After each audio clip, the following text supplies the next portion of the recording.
this is Tash Tyres. I've got a Peugeot 2008 on a 63 plate, 2013, 2014. Now just so you know, this is the interior, if you've got the same thing. Just going to show you where the cabin filter is in it, so it's quite an awkward one basically. So what you've got to do is remove this clip right here. It goes on the driver's side, but if you've got a left hand drive, it may possibly go on the passenger side.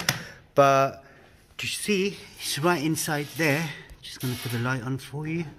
But right inside there, you've got one longer one, and then the other one's a smaller one. The smaller one slots inside, and then the longer one sort of kind of slots in here. So that's all you got to do. I'm going to put the new ones in there anyway, but just thought I'd show you guys where the location is, because it was quite awkward for me to find one, but I got it eventually. I knew where it was then. But if there is anything else you need to know, check out the Peugeot playlist for bulbs, tyres, everything else. And please don't forget to subscribe, like and share as well. Thank you. Goodbye.